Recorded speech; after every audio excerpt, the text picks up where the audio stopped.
Morning, people. Just been to the dentist. Had some work on my amazing teeth, but I've had my second filling in 42 years, so it's not too bad. We've been injected twice, so it feels a bit odd me speaking to you. However, I think now, after 9 months of prep, it's time I get back into talking about what I've done in that time, and it all starts first thing in the morning. So we look at what people do in the morning. It seems to be an important factor. Like, what does this person eat? Is this some secret formula? Well, it isn't really, but a lot of bodybuilders now are getting into looking at gut health and keeping ourselves healthy first thing in the morning. So I do this every day, and I've been doing it for years and years and years and years. So I'd like to show you, really. And all it does really is make your digestion work a lot better with you, your metabolism keep on your side, the assimilation of foods that you're putting in becomes more apparent. As bodybuilders, we eat like a really high acidic diet, so all the protein foods are acidic. So if we can balance the alkali and acid that we eat in our diet every day, so alkali foods are generally things like vegetables and carbohydrates from starchy and fibrous carbs, and alkali foods are generally protein foods. So if we get a balance of them in each meal. Now I always say to my clients about dieting, and they don't want to weigh foods and they don't want to get too into it. Look at the fist you have. Now that fist is one portion. So this is a way of you controlling portions without weighing everything. You got your plate. You put one fist size of your that's a protein portion. So it could be a chicken breast, a piece of steak, but it's not two chicken breasts, it's not two fists, it's one. And then you have another fist, that could be a jacket potato. It's not a monstrous amount of pasta, it's that size amount of pasta if you have pasta, or it's rice. And the third fist on the plate is a vegetable, fibrous vegetable or a salad. So a green or something colourful is cool. But now that way you've kind of divided your plate into thirds, and you're not going to overconsume one thing. So, a lot of people have a breakfast and it might be cereal, it might be toast, so it's all carb, carb, carb. And so it's free, lots of carb, and there's no protein in there, there's no vegetable in there. Or they might have a dinner which is 3 fists of pasta with a little dollop of sauce on top. Now, if you overeat one particular food group, it's very hard for your body to take it all in. So if we try and divide it into smaller amounts, your body's less likely to overspill that food, and maybe it would store as fat. So another an analogy I use with people is, if you look at each food group or macronutrient as a paint pot, and you've got these 3 paint pots, protein, carbs and fats in your diet. It's very basic, I know, but sometimes it helps. This paint pot, you put some carbs in there, you eat a jack potato or you have your rice or something, and it fills this paint pot up halfway. And you've got your other fist first of protein, that fills the other paint pot up, and your fibrous side goes in there as well. And if you have any fat in your diet, your fat paint pot comes up too. Now, it takes 3 or 4 hours to digest, so these paint pots come down as they empty as you digest, and then you may have another meal and they come up again. But they never get to the top and spill over. Great. So you don't get fat, you don't spill, and yes, you can eat carbs. They're not the enemy. So that's the way I look at it. But if you had a big plate of, maybe a big plate of toast for breakfast, all carbs, your paint pot's now pretty full. And then at lunchtime, while that's gone down a bit, you then have a lunch, and it might be pasta. And for pasta, you have bolognese, so you've got your 3 fists of bolognese with a little bit of sauce. Now your paint pot's right to the top and it's spilling over. That spilled air can possibly store as fat. So if you look at every meal being balanced, giving yourself 3 or 4 hours to let it go down, then you're always in a good way. However, I digress. So the breakfast of champions starts with a health shake. Now, I know other bodybuilders out there, Jamie is one of them, who has the most nasty, disgusting shake in the world, and I'm not willing to do that first thing in the morning. As much as I like my health, and I pray for all the injuries and successful operations I've had, I'm still going and I'm still healthy, and I'm 42. I don't look too bad, right? Right. And so we've got some water. Got the Pro Mix shaker. Now the Pro Mix shaker is a lazy man shaker, but that's just cool. So I love using it. I've used it for years. They do one with batteries and one you can recharge. And the recharge one is like a turbo blast. Better put the lid on it, otherwise it flies off.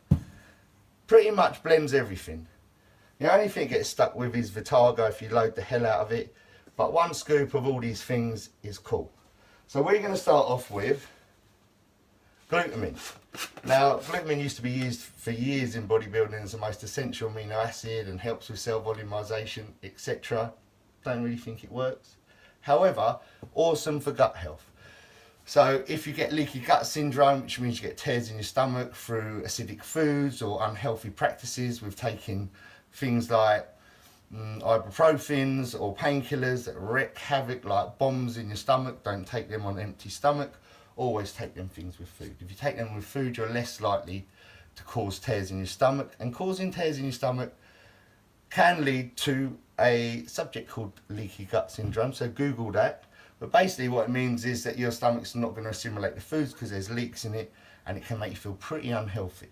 So a good way of preventing that and making you feel healthy is glutamine. Repairs leaky gut and makes your stomach feel much better. And I should know because I've had IBS for a long time in my life, and I found using glutamine and Eudos greens and Eudos Super 8 acidophilus every day, never have to take medication again. Haven't taken it for probably 10 years.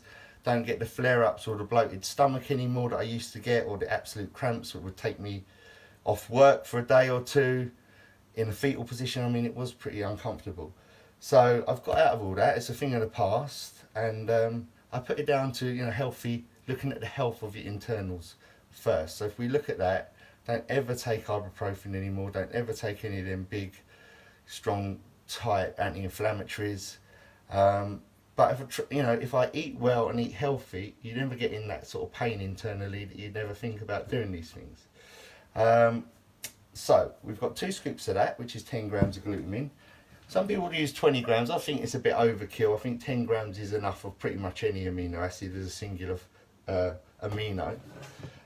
Today I'm using AD Wellness. Now I actually mix AD Wellness, which is green, with Eudos Beyond Greens, because they both have a slightly different formula. AD Wellness has some added goodies like BCAAs in, and Beyond Greens, in my opinion, is the best greens formula product on the market. So if I could only choose one, it would definitely be Beyond Greens. This has some added flavour. I think this is berry flavour.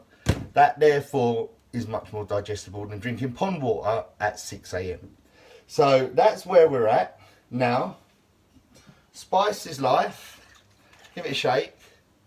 Apple cider vinegar has to say, probably can't read that, with mother, which means hasn't been filtered, and it has the goodness in, which is very beneficial for the alkalization of your stomach and your insides.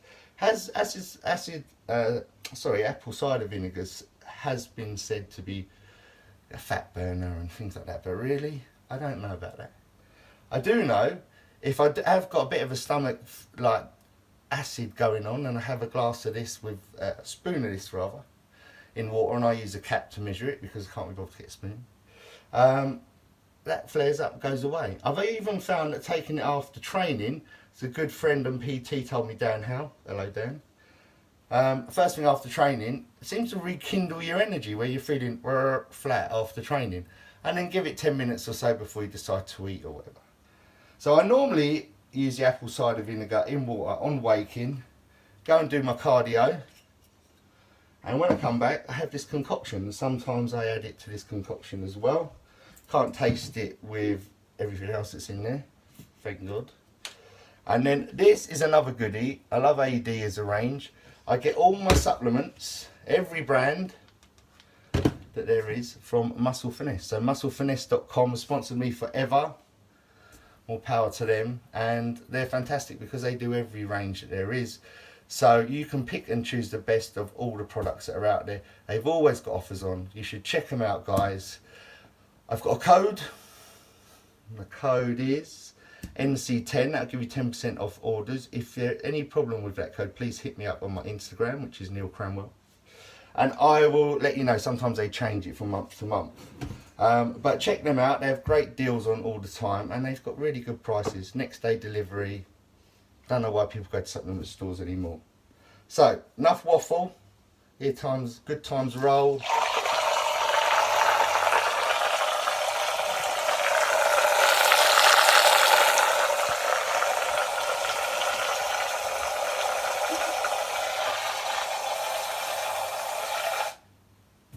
a couple of minutes in there. Now that looks like pond water.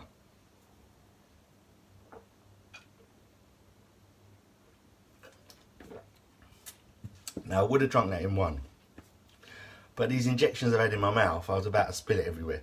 Didn't want to do that on camera, so I'm styling it out with 2, and it's actually not bad. I do put that down to the flavouring of the AD Grazed, so that's why I mixed the Udo's greens with the Grazed, because it just got a slight taste, takes it off.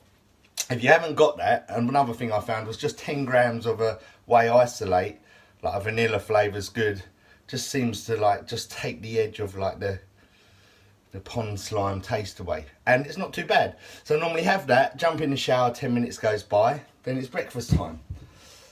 I'm waffling, but I'm going to quickly tell you what I had for breakfast, or about to have, once I've drunk that and got out of the shower. This, look, cement, can I put it on my head?